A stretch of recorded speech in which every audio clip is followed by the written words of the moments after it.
Welcome, everyone, to Above and Beyond Affiliate Marketing. I am your host, Jason Ryland. Today, we're going to continue the conversation about the 7 ways to bounce back from failure. Now, it's been some time when we're going back to this. There was some time we talked about the avoidance approach and the other approach to bouncing back from failure.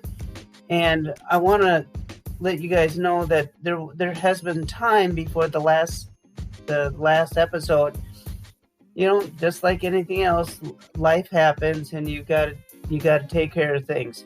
But not to stress. We're here today, and we're gonna start kind of jumping right into the meat and potatoes of this whole thing, because we're gonna really talk about the bouncing back from failures and making it kind of a spectacular comeback. And I think a spectacular comeback is your only option, right? You can't turn back time. You can't go back and do everything over again. You can't curl up and die, and you can't just sit in a corner and just wish it away. You might feel like that. You might want to, but I'm going to tell you guys, there's only one way that's open to you, and that is the way forward. Okay? So make sure you do that. So that's also how you can come back from failure, because there's nothing less than your brilliance at work when you're bouncing back from failure. Okay? And this, going forward, we're going to talk about the 7 steps that is actually going to help you through this process. Now, today, I think we're going to just cover the first 3 steps, because we can get into this a lot, but I want to slow it down a little bit and give you guys time to think about at least the first 3 steps getting into this, and then we'll step it, kind of have our little mini goals as you hear me talk about, and get into the bigger picture. Okay, so step one from bouncing back from failures is that you have to realize that everyone fears failure. Okay, and more precisely, it terrifies me. I can't think about I've failed, and it gets, you internalize it, and it gets terrifying. And there's a word to this when you're actually going through this and you have so many of these negative connotations, and these words that I talk about is that you say loser, stupid, negligent, inferior, poor performer, not having what it takes. And this list is endless. Oh, it makes me just sick even talking about it, because you have to confront your fear of failure by reflecting on the following. Write this down. You have to. Failure is always temporary. Failure doesn't last forever. Life goes on, and ultimately it becomes forgotten by you and everyone else. Really digesting this can be very powerful, because it cuts your fear by half just by doing that. Just as life goes on and on, it'll cut that in half right away. Now, the one thing that I want to tell you is that we know that something we fear that is temporary, we don't have to fear it as much, do we? So if we think about this failure, and we're going to bounce back from this, and we say, hey, this happened, but it's temporary. I don't have to be afraid of this so much. And drill that thought into your brain. It's an instant fear of failure buster is what I call it. Okay, you want to bust failure? Say, you know what? I'm going to do this, and I might fail, but I know it's just going to be temporary. So let's do this and see what happens.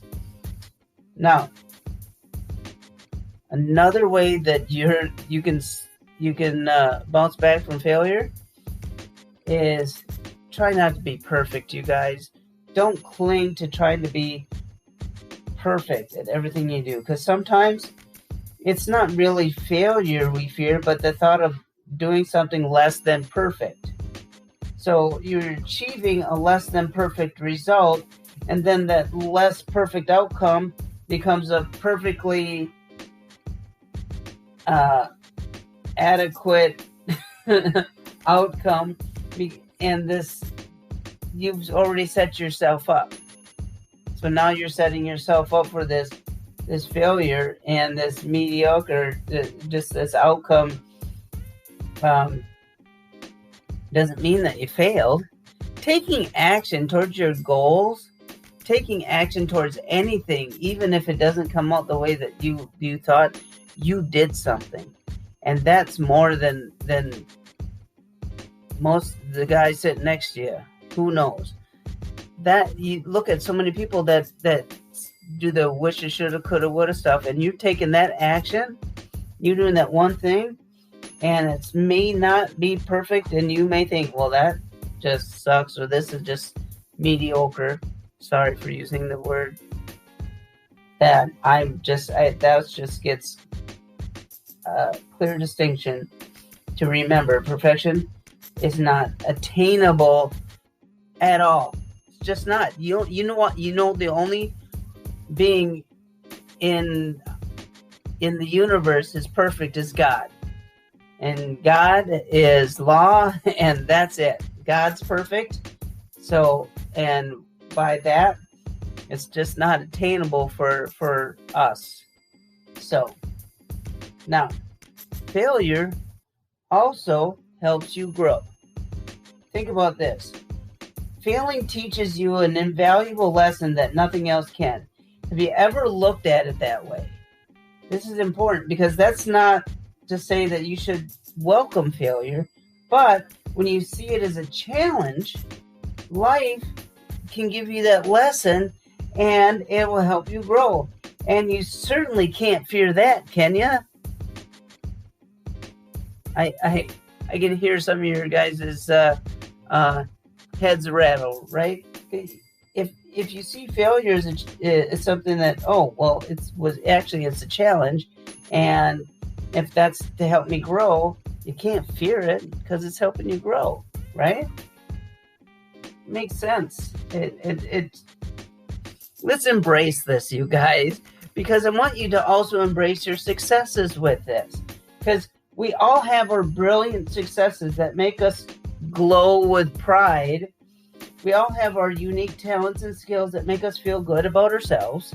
And when we confront any of our fears of failure, and you take that and combine that with all your achievements, and you know what will continue, you'll start making more and more great decisions and have more outstanding successes despite any setbacks along the way. You get that? Doesn't matter, because you've confronted that. And the more you conquer that, you have more successes, it just opens up.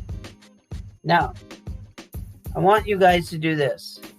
Do a failure analysis. Painful as it may be. You know what?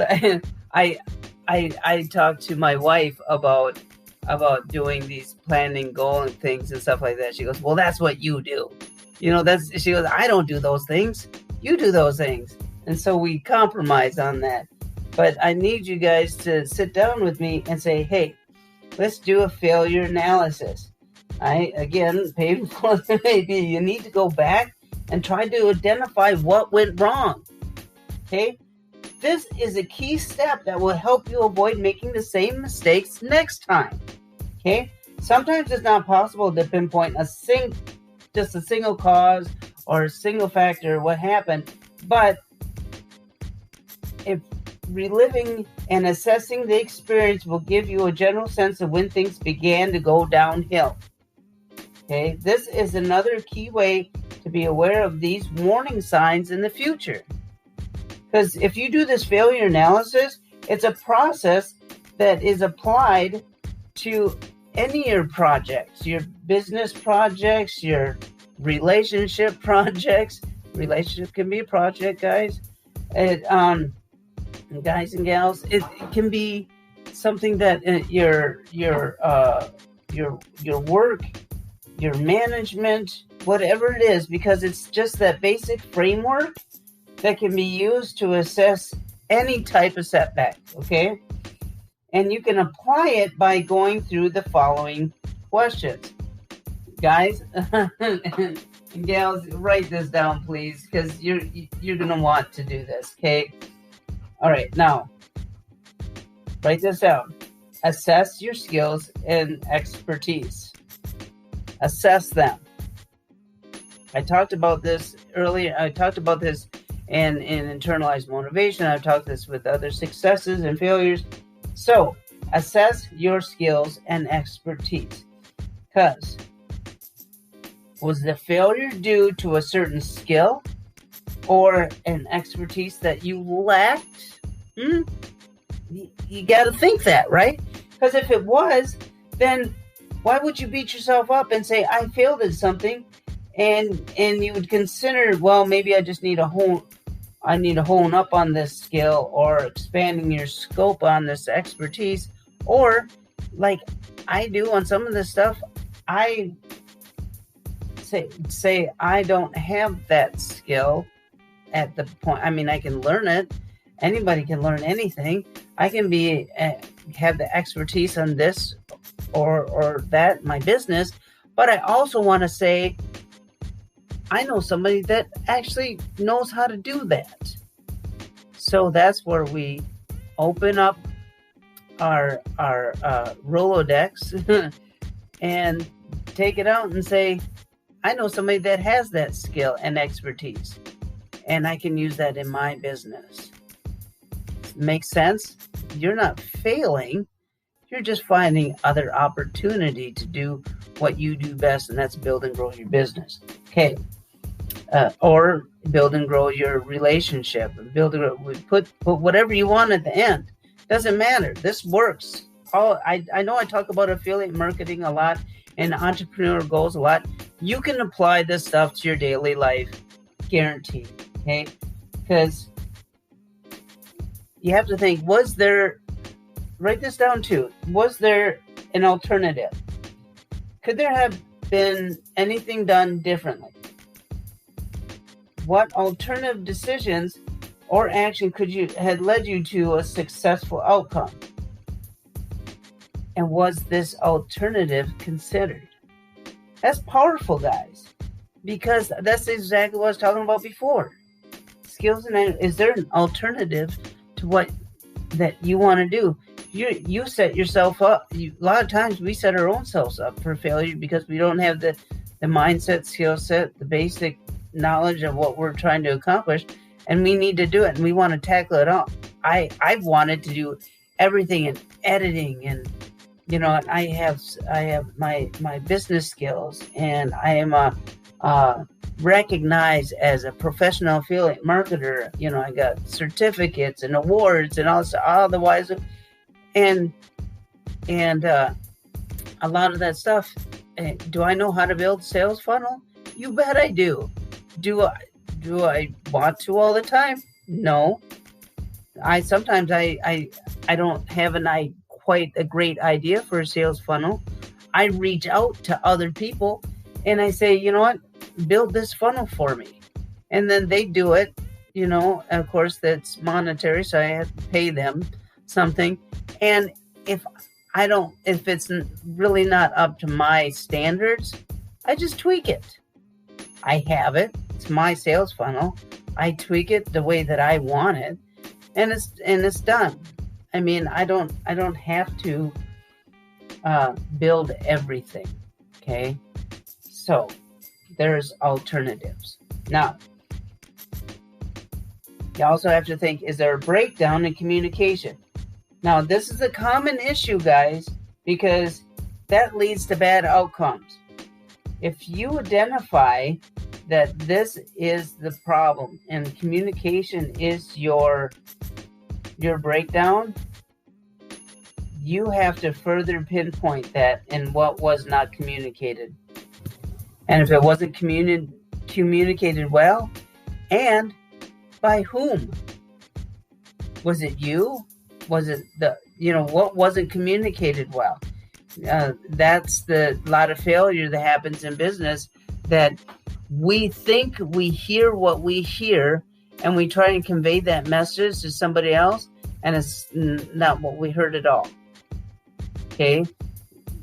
Our mind plays that because we fill in the blanks.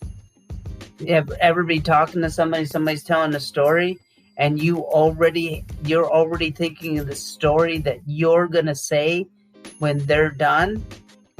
You've stopped listening to them. Your communication was shut off because now you got something in queue, and the communication just is going, you're not listening anymore.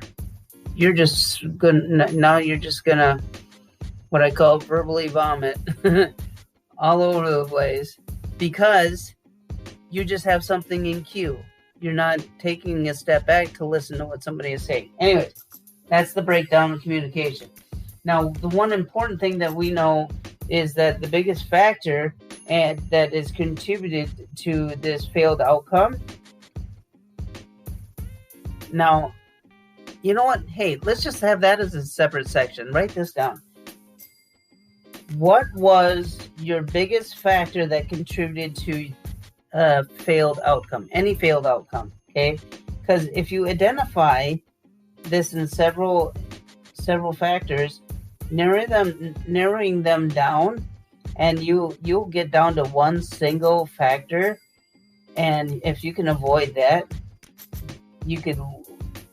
that'll lead you to a better outcome. I mean, just go down the list. Say, now, what was the biggest thing that happened?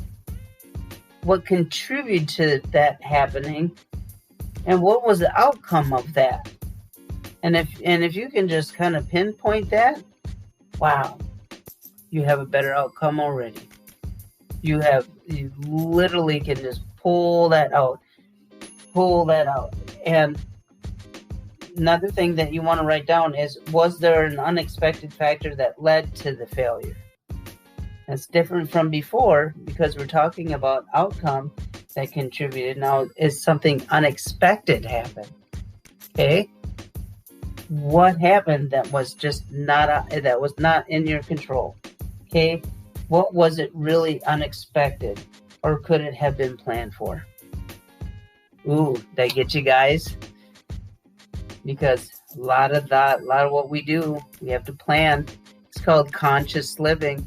We got to make sure that we have a plan. We have to have discussions. We got to know what's going on. And are we failing to take action on our definite chief aim? Have we wrote down our business plan? Do we have a mission? Do we know what your next steps are? A lot of you guys would be like, no, I'm just kind of winging it. I'm throwing ads out there hoping something sticks. You know what? I can see why you're failing. It's a hard truth, but you can see it. You don't have a plan. It's not unexpected anymore. So let's go in the next one. That leads us up to what? Was it your fault? Okay. If it was a group effort, now if you have a project that you're doing with a group, you have to look at it. How did you personally contribute to the failed outcome? Oh, yes. That's so true. Guess what? If you're in a group and the group fails, you don't go, well, we did it and we tried. Da, da, da. You know what? Take a step back. Think about, how did I personally contribute to this failed outcome? Don't ever point the finger saying, well, you know what? This bonehead did that, or she did this, or that did that. That does not help you find out the root of the problem. Look at yourself first, always. And then find out how you can find solutions. Okay? Because unless we learn to analyze our failures, we'll never learn from them. That's a shame, because failure can be an amazing opportunity for growth and advancement. You heard me say it before.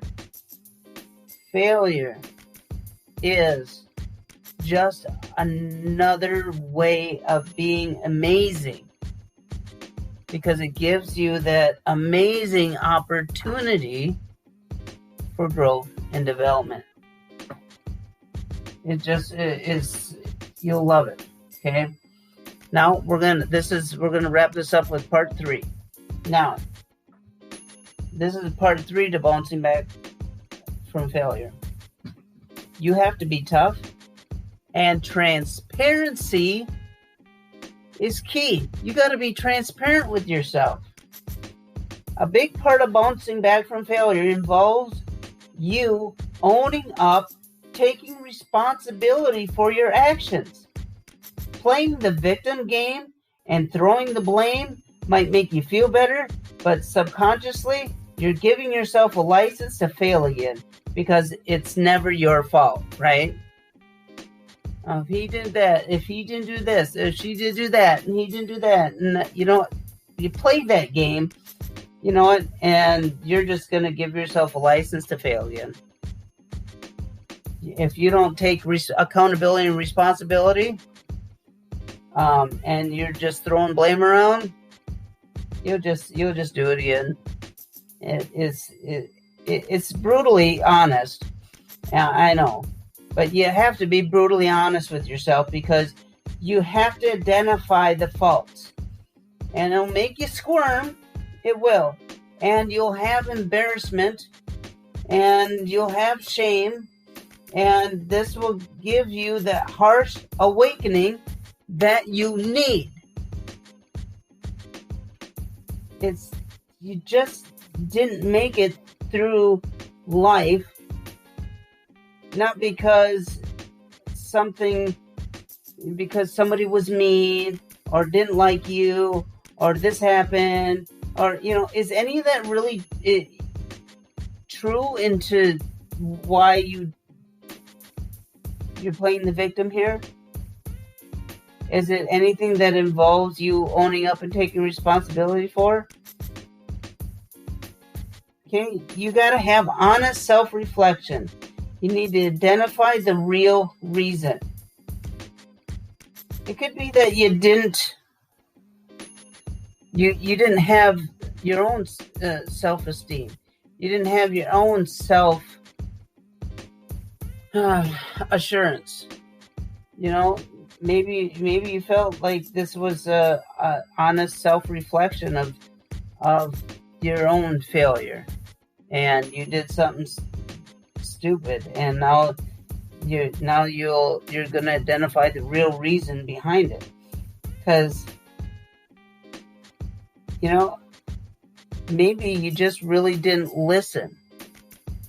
Maybe you really weren't listening to the other person, or other business partner, or other relationship partner.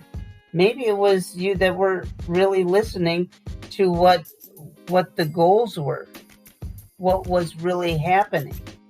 Because if you didn't really listen to what was being asked of you, or worse, you lied, and the other person saw through it, that is a whole different thing. And we need to think that you're sending the wrong messages, even with your body language. You can pick it up in a heartbeat. Now, you may have lost that important person in your life.